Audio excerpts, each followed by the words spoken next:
इमरान खान ने कल तकरीर में एक सरप्राइज नहीं दिया, 3 सरप्राइज दिए हैं। वो सरप्राइज क्या है वो बताने से पहले मैं आपको ये बता दूं कि जब मैंने कहा था कि ये अदम एतमाद की तहरीक बैरूनी साजिश है, तो 2-2 टके के दानिश्वरों ने जुगतें मारी थी कि बैरूनी ताकतों को इमरान खान से क्या दुश्मनी।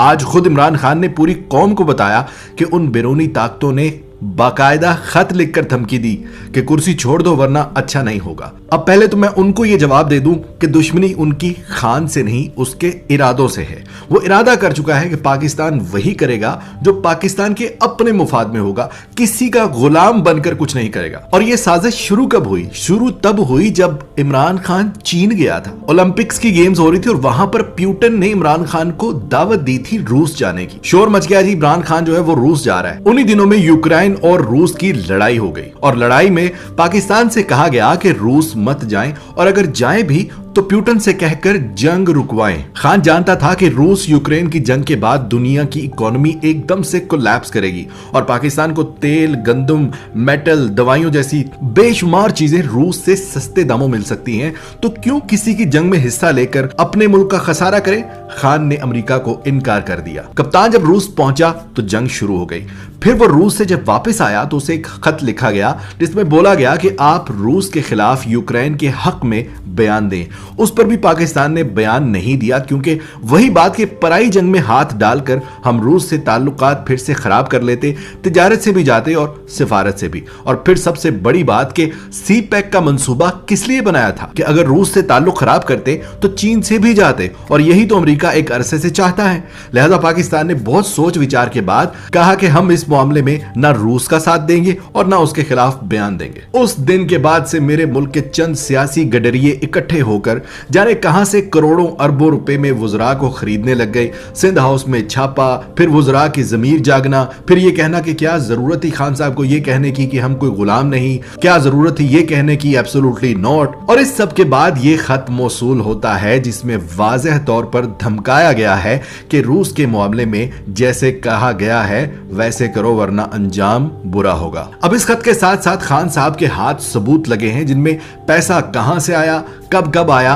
और इन पीडीएम की जमायतों को इकट्ठा करने वाला कौन है, यह भी कप्तान को पता है। मगर कहीं ना कहीं वो जो शख्सियात हैं वो शायद इतनी हसास हैं कि उनका नाम लेने से कौम में इश्तिआल आ सकता है। इसलिए खान साहब ने उसे अमानत के तौर पर एक मौका देते हुए मुस्तकबल करीब के लिए रख लिया है। अगर इस साजिश को रोका न गया तो फिर वो इस खत की सारी तफसीलात कौम के सामने रखेंगे, फिर जो होगा वो देखा जाएगा। अब पेट से सोचने वाले, एक और एक दो रोटियां कहने वाले अभी तक यही समझ रहे हैं कि ये सिर्फ इमरान खान के वजीर आजम रहने या ना रहने की साजिश है, मगर वो ये नहीं समझ पा रहे कि ये इस मुल्क के नौकर रहने या ना रहने की साजिश है, जिसमें वो खुद बढ़ चढ़कर जबरदस्ती अपने मुल्क को गुलामी में झोंकने के लिए पुरअज़म दिखाई देते हैं। यकीन करो, इन फारगुल दिमाग जिंदा लाशों को जगाने के लिए ऐसी सैकड़ों वीडियोस बनाने के बाद भी जब उनके गोबर दिमागों को लाइलाज देखता हूं तो हिम्मत हार जाता हूं। लेकिन फिर सोचता हूं कि खामोश रहा तो नुकसान उनका ही नहीं मेरा भी है, क्योंकि ये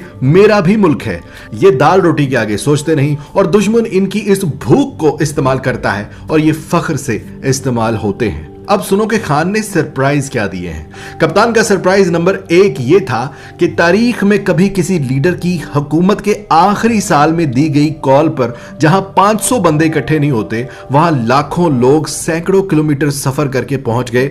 अब भले शापर लिफाफे इनको 10,000 बोले या 20,000, आप लोग बुग़्ज़ इमरान में मान भी जाएंगे। हालांकि इंटेलिजेंस रिपोर्ट के मुताबिक 6 लाख मोबाइल फोन जो दूसरे इलाकों से इस्लामाबाद आए थे उस नेटवर्क पर उस वक्त मौजूद थे, और हजारों ऐसे लोग भी थे जिनकी मोबाइल फोन की बैटरियां डेड हो चुकी थीं, और हजारों लोग ऐसे भी थे जो बगैर जलसागाह पहुंचे ही वापस चले गए क्योंकि रश बहुत था, सड़कें जाम हो चुकी थी। लिहाजा 10 लाख के करीब लोग तो निकले थे उसकी कॉल पर, यह मानना पड़ेगा। सरप्राइज नंबर 2 यह था कि बैरूनी एजेंटों का ख्याल था कि कप्तान भुट्टो का अंजाम सोचकर डर जाएगा और इस खत का जिक्र पब्लिक में नहीं करेगा, पर वो मर्द का बच्चा डरने वाले दिन पैदा ही नहीं हुआ। उसने लहराकर खत बताया कि ये देखो, और ना सिर्फ खत बल्कि दीगर सबूतों का भी जिक्र कर दिया। कप्तान का तीसरा सरप्राइज था उसी अवामी समुद्र को इकट्ठा करके 40 के करीब आलमी मीडिया के चैनल्स के तवस्सुत से पूरी दुनिया को पैगाम भेजना कि देखो मेरी कौम भी मेरे साथ है, मैं सिर्फ अकेला नहीं हूं जो तुम लोगों की गुलामी नहीं करना चाहता, मेरी कौम भी इस अहद में मेरे साथ है। तो प्यारे पाकिस्तानियों, इमरान अहमद खान नियाजी उस गैरतमंद बहादुर पाकिस्तानी का नाम है जिसे ये 4 साल पहले अगर मार देते तो शायद ये कौम भेड़ बकरियां ही रहती, जिसकी चाहे गुलामी करते, जिसकी चाहे ताबेदारी करते, किसी को घंटा फर्क ना पड़ता। पर अब ये शख्स 4 सालों में इस कौम के करोड़ों लोगों में से लाखों इमरान खान बना चुका है, जो कट सकते हैं, मर सकते हैं, लेकिन अपने मुल्क को, अपने आप को, अपनी आने वाली नस्लों को गुलाम नहीं बनने देंगे। मैं अहद करता हूं और आप भी मेरे साथ ये मिलकर अहद करें कि अपने जाती मुफाद के लिए मुल्क की सलामती, खुददारी को नहीं बेचेंगे और अल्लाह के सिवा किसी के आगे नहीं झुकेंगे। पाकिस्तान जिंदाबाद।